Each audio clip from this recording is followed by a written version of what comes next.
Hello everyone. So we are starting a new course, Decode Criminology for UGC NET JRF Criminology. हम सारा का सारा syllabus cover करेंगे. हम आप सभी को समझाएंगे कि किस तरीके से आपको सिलेबस कवर करना है, किस तरीके से आपको एग्जाम की प्रिपरेशन करनी है, प्रीवियस ईयर क्वेश्चन पेपर आप किस तरीके से सॉल्व करेंगे, सो दैट आप अपने फर्स्ट अटेम्प्ट में नेट JRF क्रिमिनोलॉजी से क्लियर कर सके. एंड आपका जो ड्रीम है JRF नेट का क्रिमिनोलॉजी में, वो हम पूरा करा सके.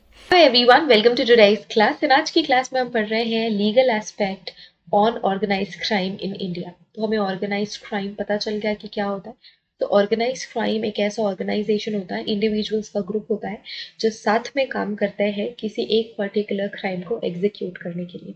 हमने ऑलरेडी प्रीवियस लेक्चर के थ्रू अंडरस्टैंड कर लिया है कि व्हाट इज ऑर्गेनाइज्ड क्राइम का मीनिंग क्या होता है.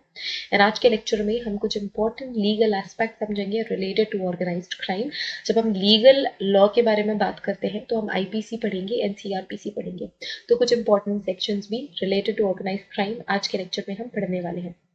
Okay, so organized crime has always existed in India in some form or the other. It has, however, assumed its virulent form of modern times due to several socio-economic and political factors. So, different socio-economic factors और political factors की वजह से ये जो organized crime है practice ज़्यादा किया जा रहा है in present. ठीक है. और इंडिया में बहुत पहले से ही ऑर्गेनाइज क्राइम होते रहे हैं. तो आपने कभी पुरानी बॉलीवुड मूवी देखी होगी तो उसमें से डकैतों का ग्रुप हुआ करता था, है ना. सबसे क्लासिक एग्जाम्पल है शोले मूवी. शोले मूवी देखी होगी या कुछ क्लिप्स देखे होंगे आप सभी ने कहीं ना कहीं. तो उसमें क्या होता था, एक ग्रुप होता था जो जाके एक पर्टिकुलर गांव के लोगों को परेशान करते थे, उनसे अनाज छीन लेते थे, पैसे छीन लेते थे और इसी मैनर में वो काम करते थे. ठीक है.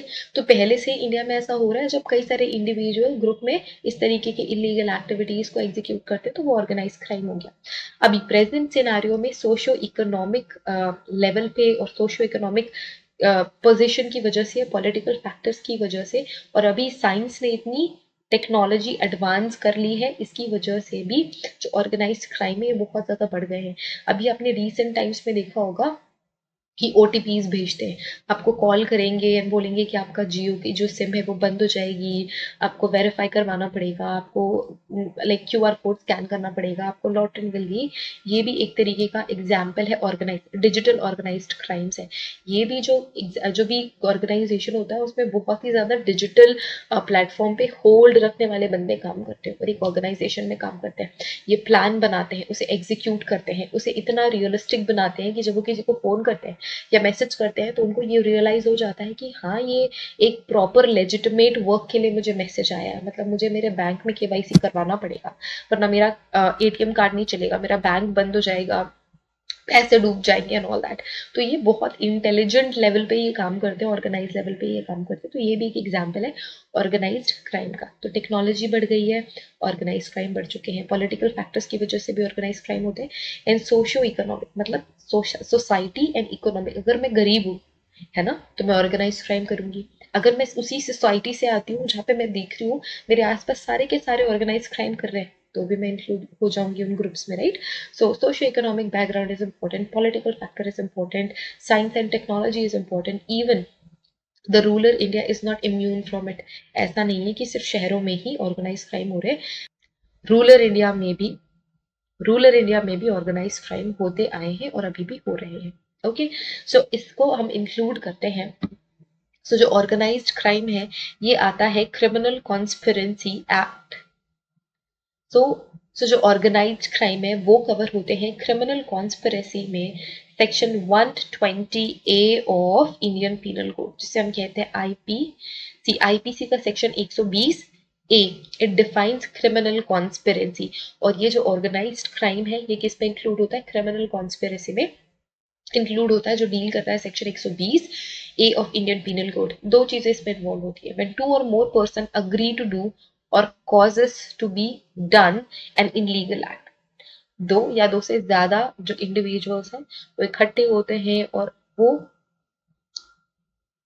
दो या दो से ज्यादा इंडिविजुअल्स इकट्ठे होते हैं और वो मानते हैं कि हमें कोई एक लीगल एक्ट करना है, कोई इलीगल एक्टिविटी एग्जीक्यूट करनी है, क्राइम एग्जीक्यूट करना है.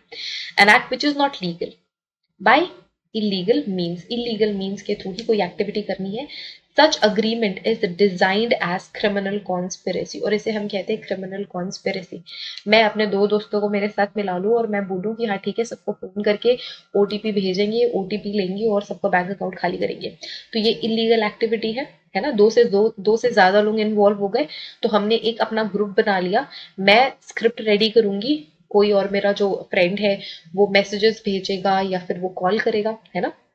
जो तीसरा बंदा है वो भी कुछ हमारी डिजिटल आइडेंटिटी छुपाने के लिए, हमारा जो आईपी एड्रेसेस है उनको मास्क करने के लिए काम करेगा. तो एक तरीके का ऑर्गेनाइजेशन बन गया, राइट. और ये इंक्लूड हो जाएगा क्रिमिनल कॉन्स्पिरेंसी सेक्शन 120 ए इंडियन पीनल कोड के अंदर. ठीक है. It is provided that no agreement except an agreement to commit an offense shall amount to criminal conspiracy. हम ये कमिट कर रहे हैं कि भाई हम इलीगल एक्टिविटी करेंगे, unless some acts beside the agreement is done by one or more parties to such agreement is pursue thereof merely incidental to the object. देखो इसका पूरा का पूरा मतलब यही ही है कि हम एक एग्रीमेंट कर रहे हैं इलीगल एक्टिविटी को करने के लिए, और ये अग्रीमेंट ही क्रिमिनल कॉन्स्पिरेसी का बेस है. क्लियर. अब इसकी पनिशमेंट मिलती है सेक्शन 120 बी में. सेक्शन 120 ए में डिफाइन करा, 120 बी में इंडियन पिनल कोड के सेक्शन में पनिशमेंट बताई हुई है. तो एक बार पनिशमेंट भी देख लेते हैं. Section 120 B of Indian Penal Code, punishment for criminal conspiracy. किसके लिए पनिशमेंट मिल रही है? पनिशमेंट मिल रही है क्रिमिनल कॉन्स्पिरेसी के लिए. सो पहला क्या है? whoever is a party to a criminal conspiracy to commit an offense punishable with death punishment मिल सकती है. कोई भी किसी भी क्रिमिनल पार्टी से अगर बिलोंग करता है और वो कमिट करते हैं कि हम ऑफेंस करेंगे, डेथ हो सकती है, या तो फिर हो सकती है आजीवन कारावास, इम्प्रिजनमेंट ऑफ लाइफ, या फिर रिगरस पनिशमेंट मिलेगी. कोई इजी पनिशमेंट नहीं मिलेगी. For a description of a term 2 years or upwards, 2 साल से ज्यादा रिगरस पनिशमेंट मिलेगी.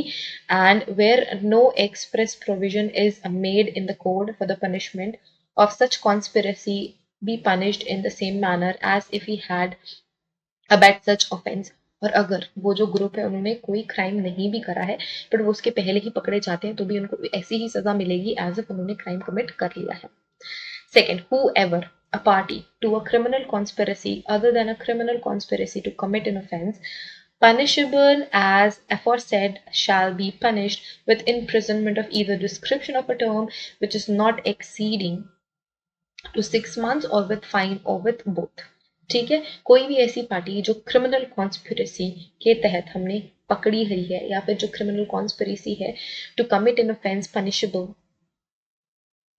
वो कोई भी क्राइम कमिट करते हैं तो उनको सेक्शन 120 के तहत ही सजा मिलती है, या फिर एक पर्टिकुलर 6 महीने से कम तो सजा नहीं मिलेगी, उससे ज्यादा मिलेगी, फाइन या फिर फाइन के साथ सजा मिलेगी. ठीक है. तो ये है section 120 B of criminal procedure. This is section 120B of Indian Penal Code. So I hope this lecture is helpful to you all. हमने legal aspect पढ़ लिया है.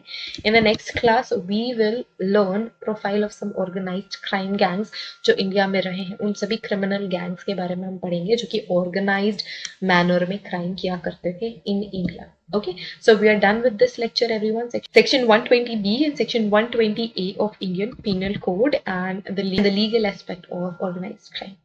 Thank you so much everyone for watching this class. Have a great day ahead. Take care of yourselves and see you guys in the next class. Till then, take care. Bye.